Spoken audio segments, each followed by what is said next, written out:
Hey guys, thanks for joining us here at Salty Ginger Talk. If you're a returning listener, it's great to have you back on the channel. If you're new to the channel, really glad you joined us. Hope you like what you hear. So our podcast is here to encourage people to find and live a life of meaning and purpose to them. Only two caveats we have to that. It's not our place to tell you what that should be. You have to pick it.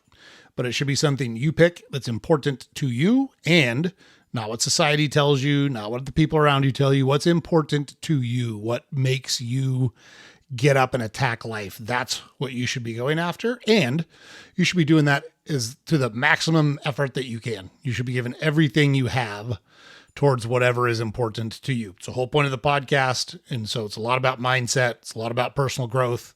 It's a lot about reframing how we think about things so that we can set ourselves up for success. And so along those lines, today's episode, we're going to give you 5 reasons to think about why right now is the best time ever to be a human being on the planet Earth. A lot of negativity out there. It seems like the news cycles continuously bombard us with negatives, whether it's politics, whether it's religion, whether it's economics, whether it's war. We get hammered with stuff over and over and over again. It would be easy to lose sight of the fact that it literally has never been, not our opinion, but by objective metrics, never been a better time to be alive than right now. Not saying everything's perfect, not saying that there's not hard things you have to deal with in life, because nothing is perfect and you do have to deal with hard things in life. Not dismissing those things in any way, shape, or form. However, you need to keep those things in perspective and you need to be truly grateful for the gift that you have of being alive right now. You are one of the luckiest people of the 110 billion or so people that have walked the face of the earth to be alive right now where you are. And so we're going to give you 5 metrics by which to think about that and reframe how you think about the world. So let's just jump into it right now. We'll see if we can convince you what we're talking about. Metric number 1 is life expectancy.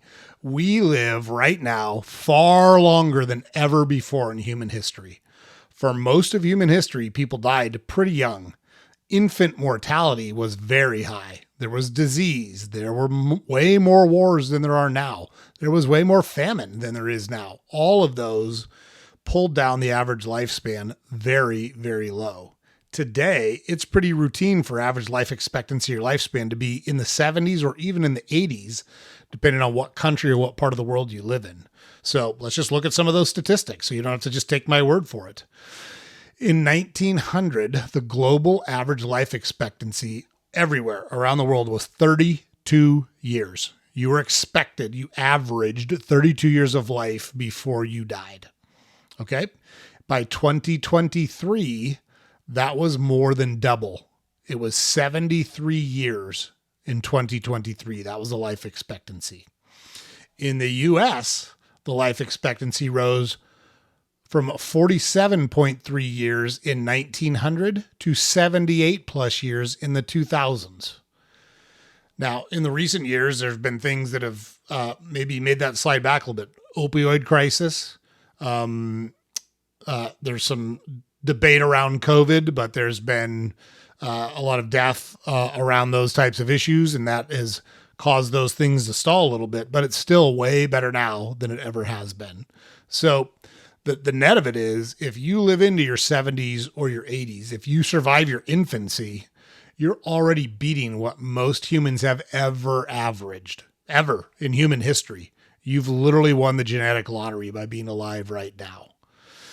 Now, it's not all luck. There's been tons of progress. We're going to talk about some of the progress that's been made, and it's important to recognize that. But the point is, you're not guaranteed tomorrow.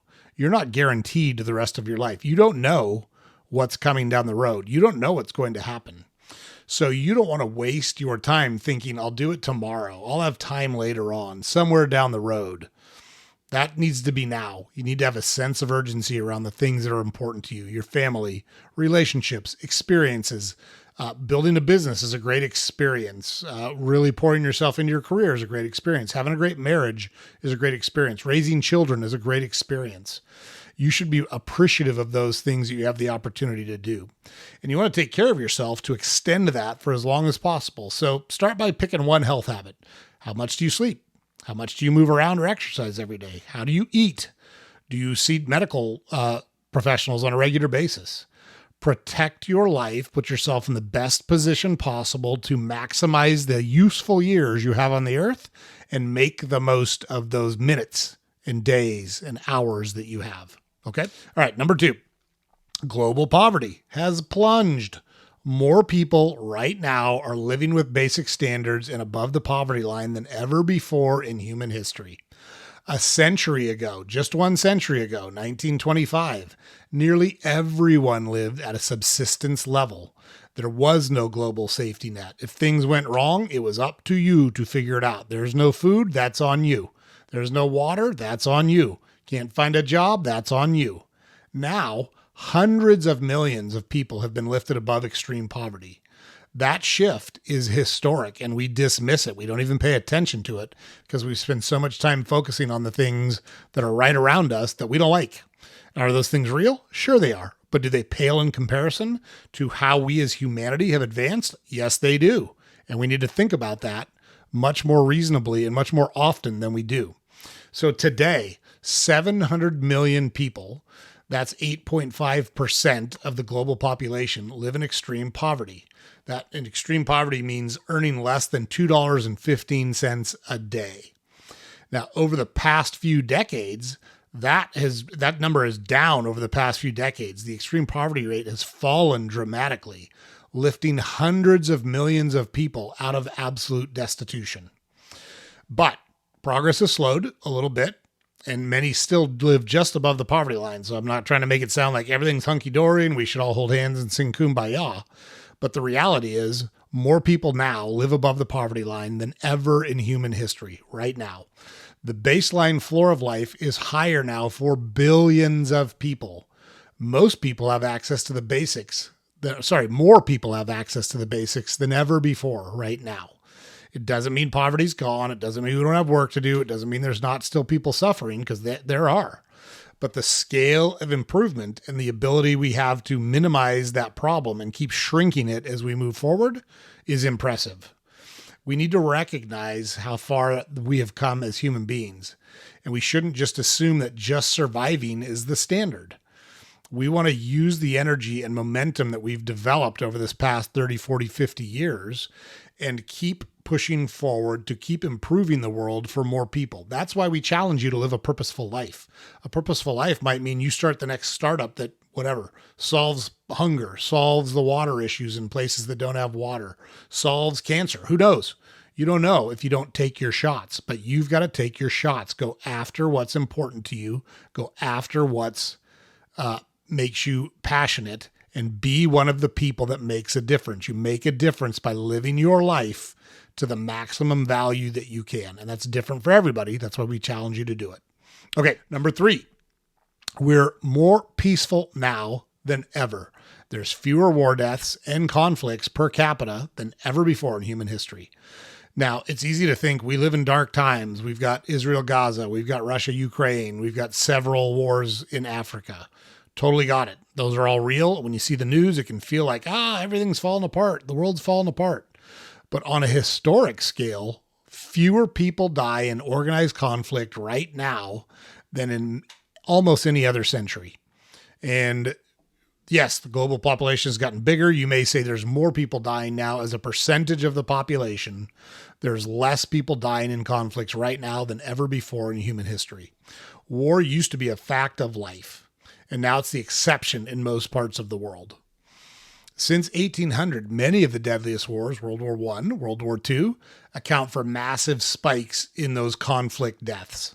Outside of those peaks, conflict deaths have trended down in almost every region. Some research shows that what armed conflict incidents and intensity have declined since the Cold War, though intra-state conflicts have risen, meaning inside of countries, inside of a state of its own. Those have risen in the past 20, 30 years. That said, in recent years, global peace metrics have shown deterioration. The Global Peace Index in 2024 indicates worsening peacefulness in more conflict zones.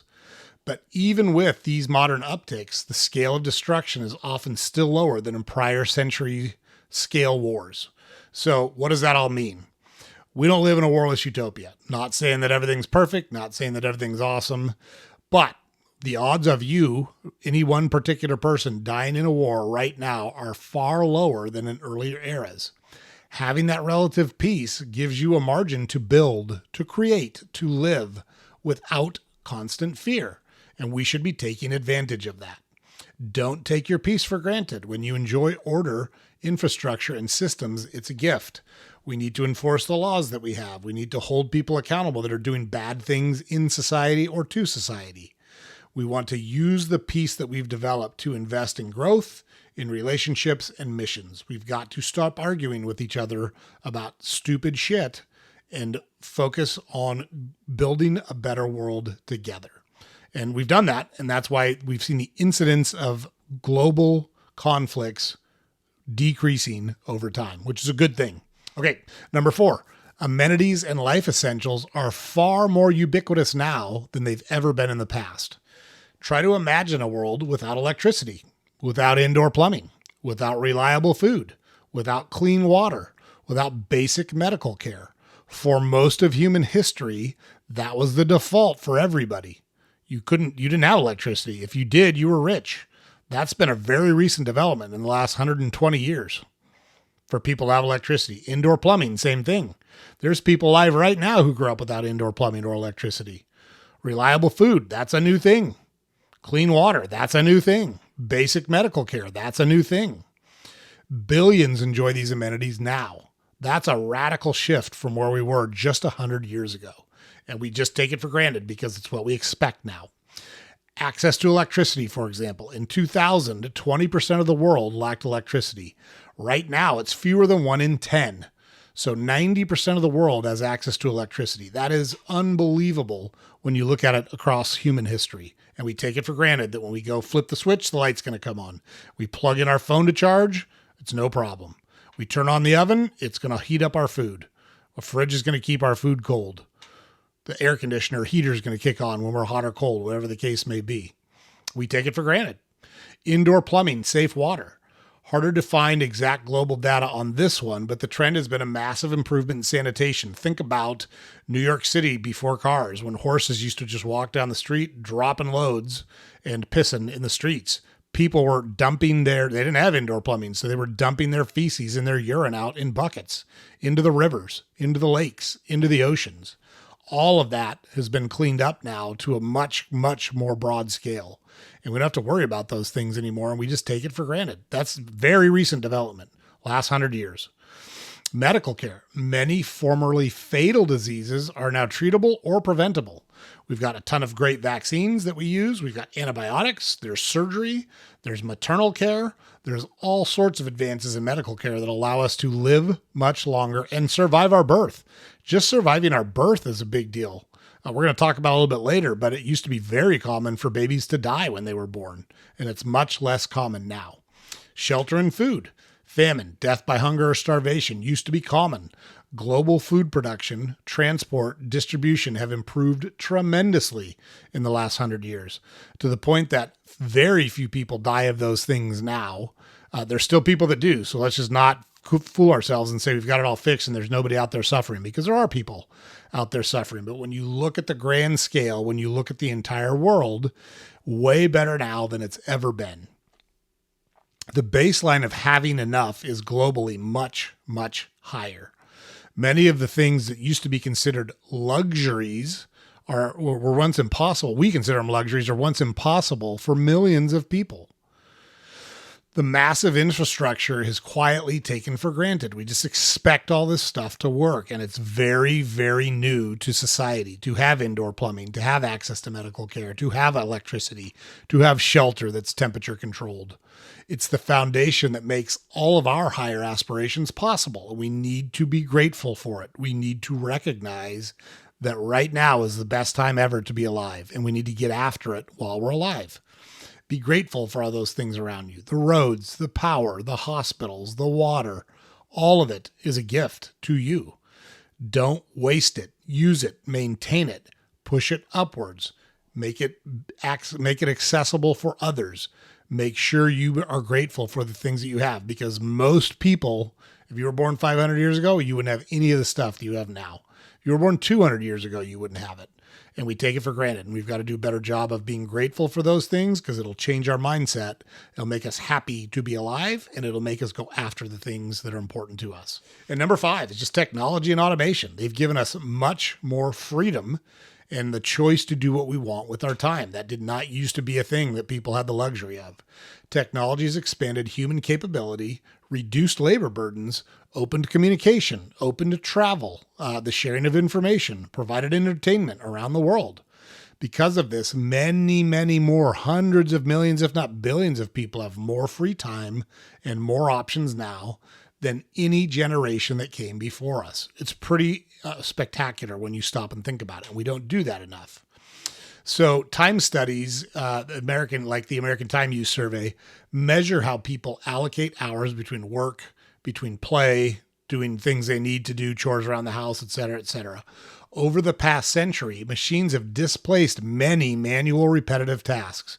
Washing, like a dishwasher or a clothes washer. Food prep, you can buy almost anything you want ready to pop in a microwave oven these days. Hell, they'll deliver it to your house already prepared in most places, in a lot of places. Transportation, you can get to wherever you want by a car, by a bus, by a train, by a plane, by a boat. None of those things used to be possible. It used to be start walking or get your horse. And that was how you were going to get somewhere if you could get there, if you wanted to get there. Hell, if it was winter, you weren't going because you wouldn't make it. You would have died on the trip. Communication and information you hold in your pocket right now. More computing power than in all of history before. There's more computing power and technology in your phone than in the rockets and spaceships that landed on the moon. Think about that. We sent guys to the moon with less technology than the stuff you've got in your phone right now. It's pretty wild. So you are alive in an era where freedom, not survival, becomes the battleground. You get to choose what you want to do with your time. And we take that for granted. We think, oh, it's terrible because they used the wrong pronouns, or he disrespected me, or I'm not getting recognition, blah, blah, blah. Oh, yeah? People used to have to worry about feeding their kids. People used to have to worry about finding water. People used to have to worry about not freezing to death in the winter. And we worry now about the other things we just talked about. It's crazy that we take it for granted the way that we do. Your enemy now is distraction. It's not famine. It's not disease. It's not survival. It's I'm bored. Oh, my Wi-Fi is moving slow. Oh, traffic is bad. Think about how dismissive it is and how small we're thinking when we let those things impact how we view the world. It's not a good thought process. We've got to get better at being grateful for all that we have right now. And we need to guard our attention. We need to treat our time like it's the commodity that it is. If you have surplus time, that's what you should be using to invest in a life that you want.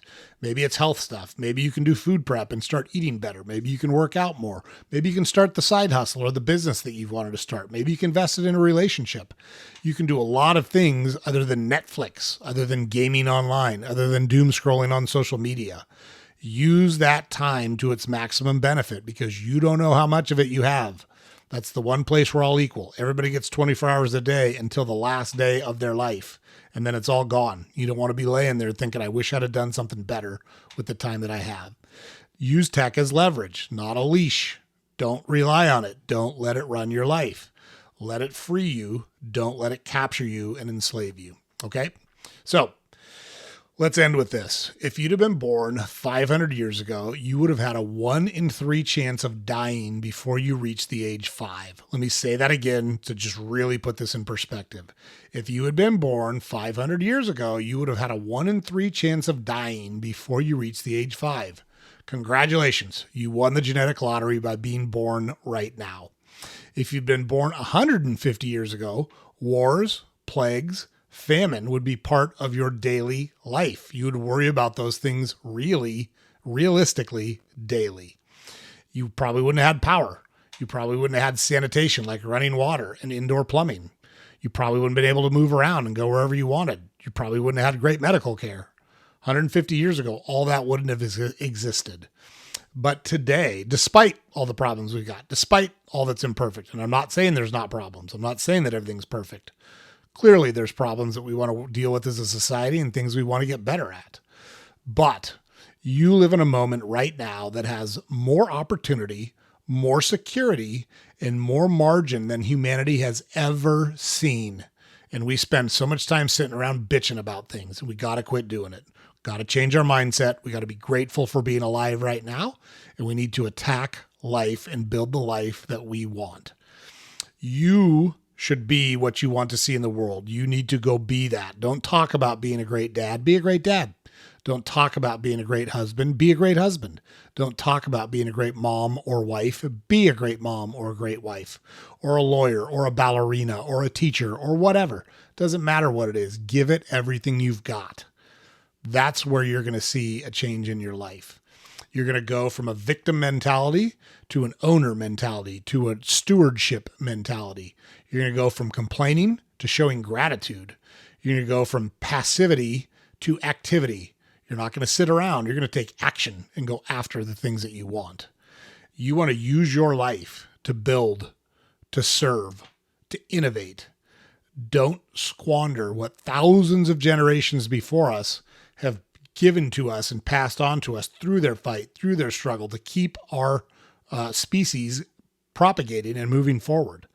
So we got to think about it differently, guys. Never been a better time to be alive than right now. Let's quit bitching about things. Let's change how we think about things, and let's get after life. Let's all make that decision together to just do a better job of that. Okay, that's the episode for today, guys. Look, James puts it up over here every day. Head over to our website, saltygingertalk.com. All our podcast episodes are available there. Links to all our social media accounts are available there. We publish a newsletter every weekday you can subscribe to on our website. We have awesome guests that come on and talk about how they've built a life of meaning and purpose and talk about the challenges and what they've learned from those. We do episodes like this one. We got great content on the website, or on the podcast, to build the life that you want, that's important to you. You don't want to miss it. There's great stuff there. Make sure you catch our next episode. We'll see you there.